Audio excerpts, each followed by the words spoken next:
Good evening, and welcome to the Doodlin Lounge. All you need to get in is your imagination. And now here's your host and master of ceremonies, Mr. Pete Fallico. And thank you so much, ladies and gentlemen. Yes, welcome to my Doodlin Lounge. Pete Fallico here. Gene Walker will be our guest in this segment of the Doodlin Lounge, a great tenor saxophonist who is known more in the Columbus, Ohio area than anywhere else, I suppose. Gene is one of the last of the greats, and we're going to talk with him about his music, maybe get some personal thoughts from him, and listen, of course, to some of his newer recordings. Gene Walker, our guest here in the Doodlin Lounge. Here we go.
All right, joining us tonight here in the Doodlin Lounge, tenor saxophonist extraordinaire, Mr. Gene Walker, out of Columbus, Ohio.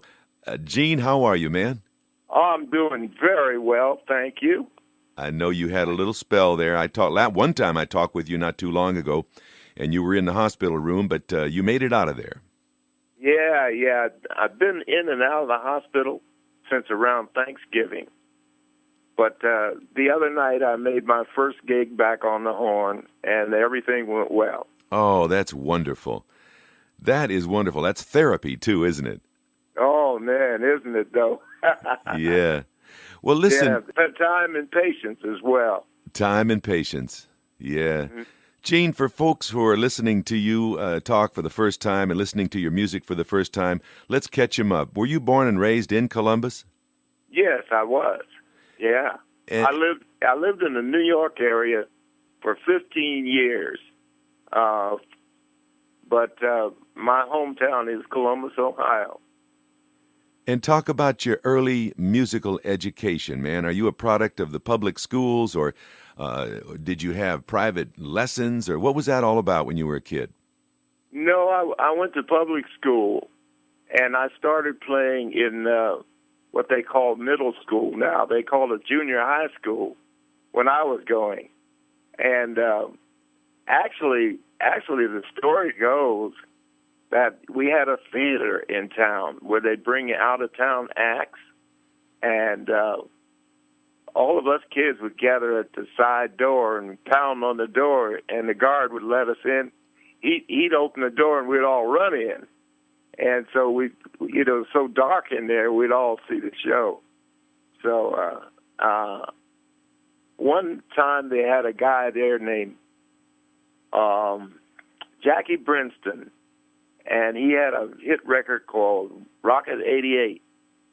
And when he came out on the stage, he had a great big baritone saxophone with his name inscribed right down the bell. Wow. Gold letter. I looked at that, I said, that's the most beautiful thing I've ever seen. And I was about 13 then. And then a couple of weeks later, Jimmy Forrest came in. And Jimmy Forrest had a hit on Night Train. Yes, he did. And Hey, Mrs. Jones on the other side, because those were 78s at that time. And he showed me what could be played on that horn.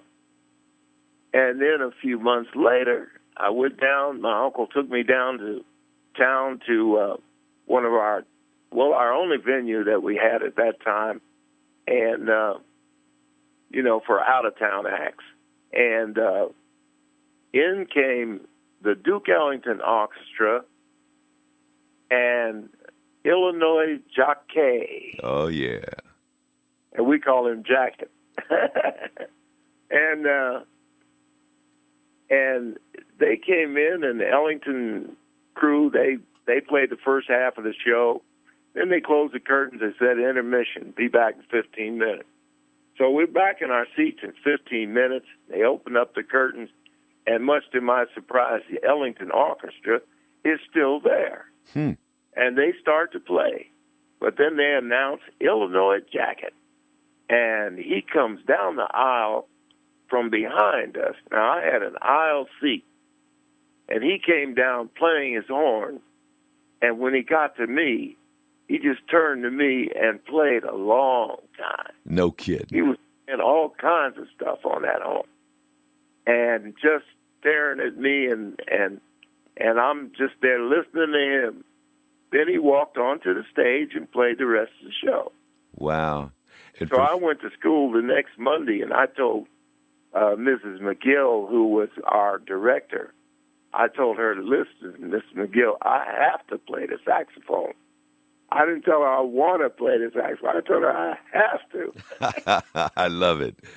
Yeah. Oh, Gene, that's a great story. And especially those who saw the Illinois Jacket back in the day. He was a short man. I'm not a big man, so that tenor must have looked like a baritone around his neck. Yeah, it sure did. Yeah. It sure did. He was a small guy. What he produced out of that horn was just like magic. And I'll tell you another small guy was, he died. The fastest tenor alive. Johnny Griffin. Johnny Griffin. Man, you look at those cats. How in the world can they produce sounds like that? Oh, yeah, and you had Jimmy Heath was a man of small stature. You know, well, we could go on and on. We're talking with Gene Walker here in the Doodlin Lounge. Gene, let's step away, check out some of the music, and we'll be right back with you. Don't go away. Okay.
There's a tune entitled Gold Coast coming to us from Gene Walker's self-produced CD on Extra Large Records. It's called Last Night in Manhattan. We also took the opening track from that particular CD. It was called Mean Greens. Hi, everybody. Pete Fallico here, your host and master of ceremonies in the Doodlin Lounge. We're listening to Gene Walker play the tenor saxophone, either as a date leader or with someone else, as we will hear in this next track, playing with Tony Monaco on Tony's Fiery Blues CD from the year 2004. Here's Gene Walker with Tony Monaco, and they're doing the one made famous by Don Patterson called Mellow Soul, right here in the Doodlin Lounge.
Yeah, that's the music of Gene Walker out of Columbus, Ohio. Gene has stopped by the Doodlin Lounge. We pretend you're here with us, but we're actually talking to you on the phone. And we're so happy that you're back up on the bandstand playing the horn, Gene. Feels good. And, tell us a little bit about who you're playing with these days. Well, I'm actually rehearsing for a show that's going to come up. And I have the best of the local cats here from Columbus with me. It's Roger Backus on piano, Linda Dachtyl on organ.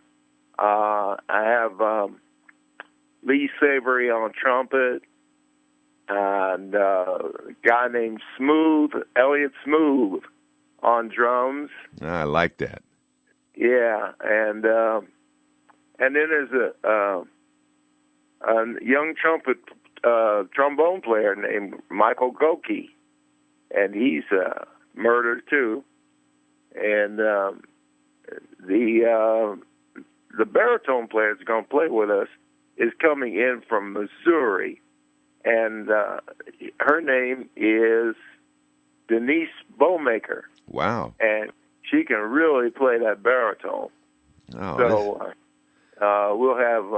we'll have maybe about 5 horns. Well, I hope you bring all these folks in the recording session, Gene. I mean, into the recording studio. Yeah, I'm going to try to, because I'm just going to have to talk some stuff, because I don't have the money to do all of that. I know how that is. Yeah. I'm going to talk these cats into, after we get something that's really hot. Gene, let me ask you something, man.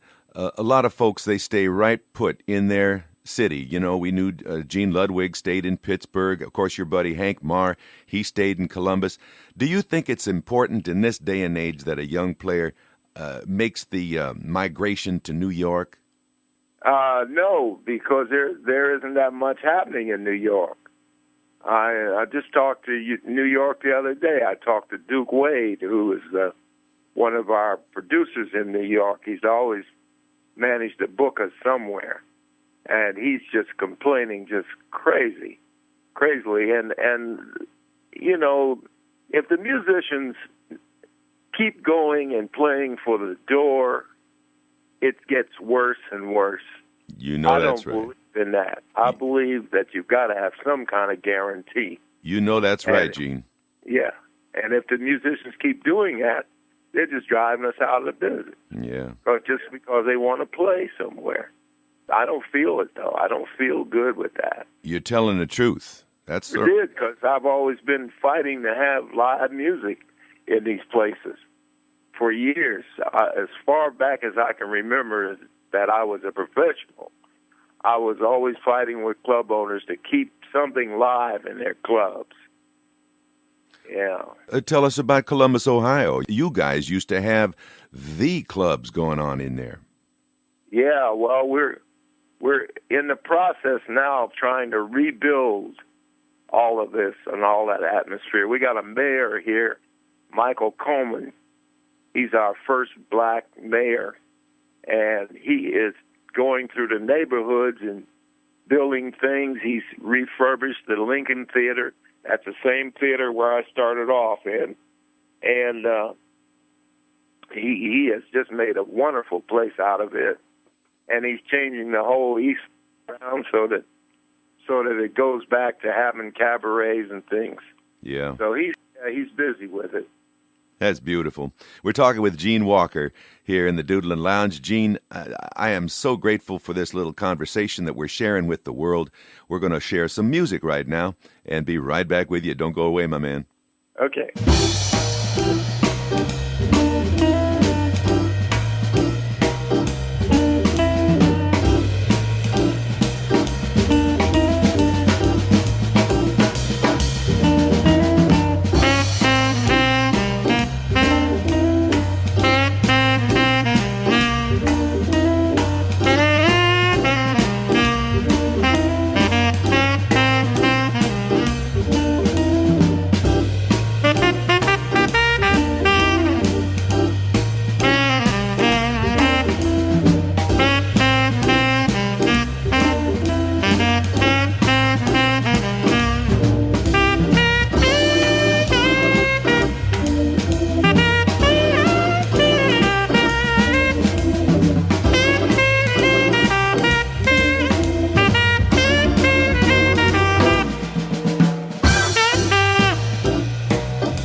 Yeah, there's our guest, Gene Walker, guesting on Linda Dachtyl's CD. That's out from the year 2010 on Chicken Coop Records. And Linda playing the organ, Jim Rupp was the drummer, and our guest, Gene Walker, playing the saxophone on the tune Trouble. That's the first track from that CD. Pete Fallico here, your host and master of ceremonies, moving right along. We're going to go back to the first CD that we sampled. That's the one that Gene headed up himself, Last Night in Manhattan. And there's one very special track on it, ladies and gentlemen. Here's Gene Walker in the company of the late, great Etta Jones.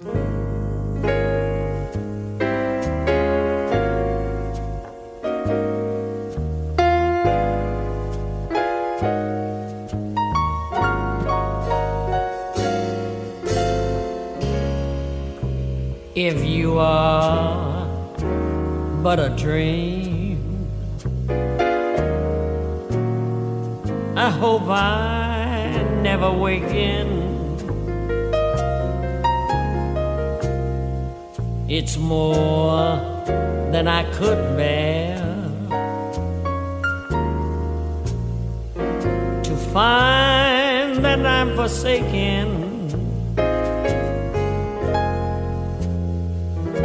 If you're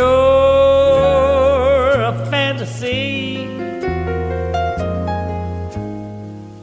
then I'm content to be in love with wonderful you,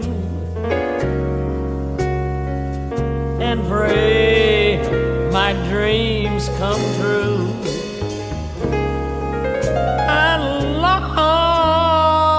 To kiss you, but I would not dare.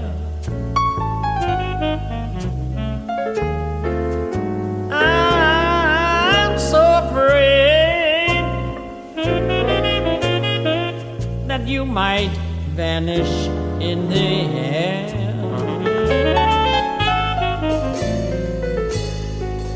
So, darling, if our romance should break up, I hope I never, never, never wake up.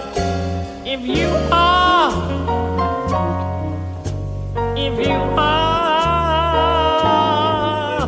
but a dream.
Kiss you,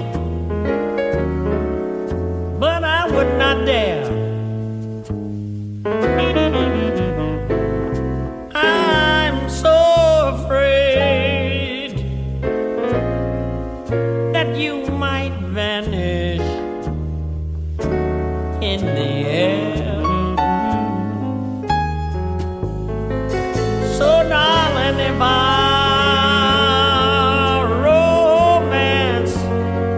break up, I hope I never wake up. If you are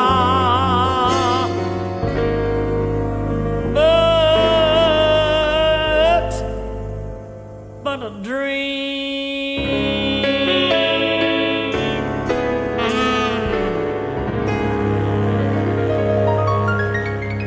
All right, Gene Walker, the music of Gene Walker here in the Doodlin Lounge. Thanks again, Gene, for the conversation. Let's talk a little bit about that tenor saxophone. You know, Coltrane really revolutionized it and came out with his sound. He was feeling something different.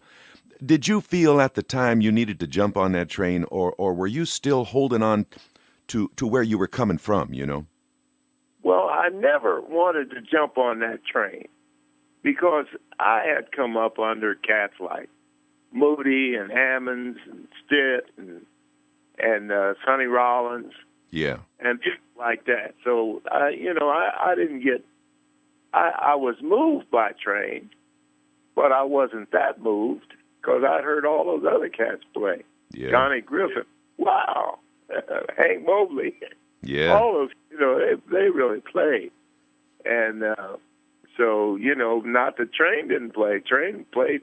I used to go down to the village and listen to Train play.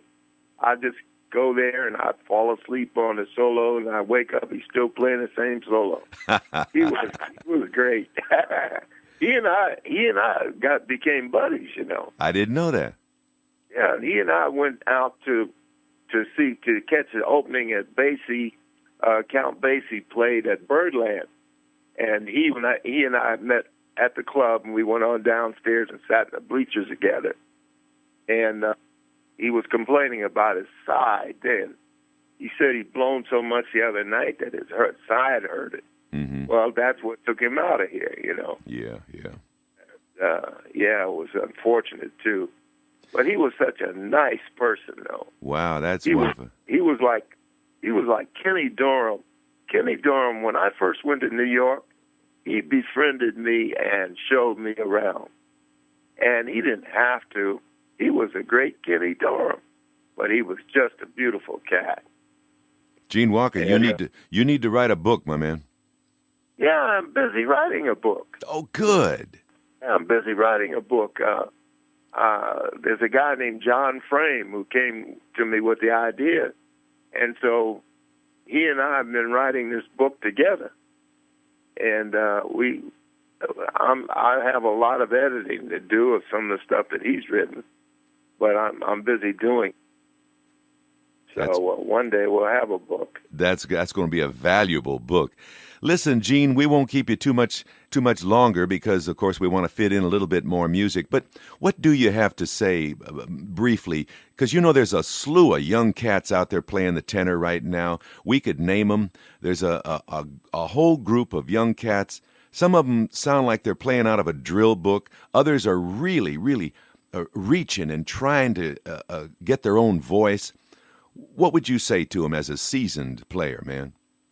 As a seasoned player, I'd say play those long tones because you got to get a sound of your own. You just can't, sound like everybody else. That's not going anywhere. Mm-hmm. But they'll have to stand up at the wall and play long tones, just like all of us had to do. And we all had to do it. Just stand up there and play long tones, and then you develop a sound.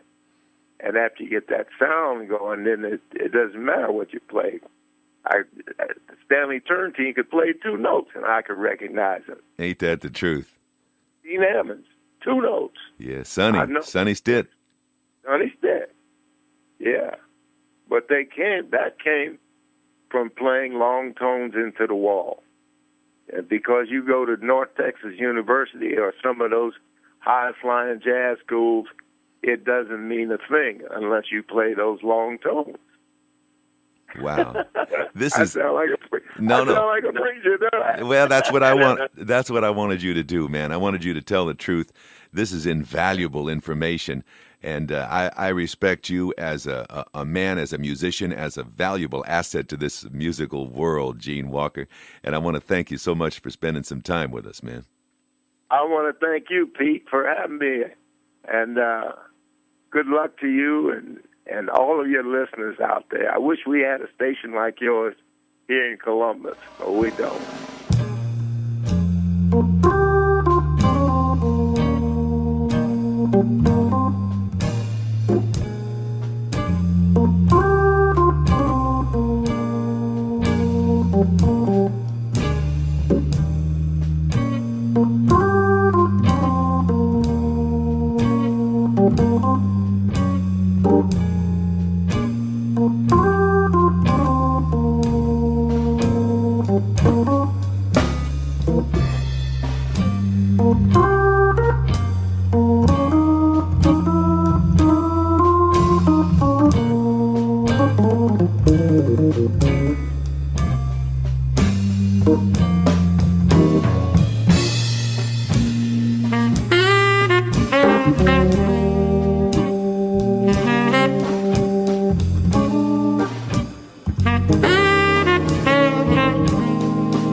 There he is again, Gene Walker, our guest in this segment of the Doodlin Lounge, this time playing with Bobby Floyd, another organist out of the Columbus, Ohio area. That's Don Patterson's Hip Cake Walk from Bobby Floyd's Notes to and from My Friends. Hey everybody, I'm Pete Fallico, your host and master of ceremonies here in the Doodlin Lounge. I want to thank you for stopping by and checking out the music, listening to conversation, and the wonderful tenor saxophone voice of Gene Walker. We're going to go out in this particular show with something called That's All from Gene Walker, once again from his Last Night in Manhattan CD. Until we do this again, go forth and do good.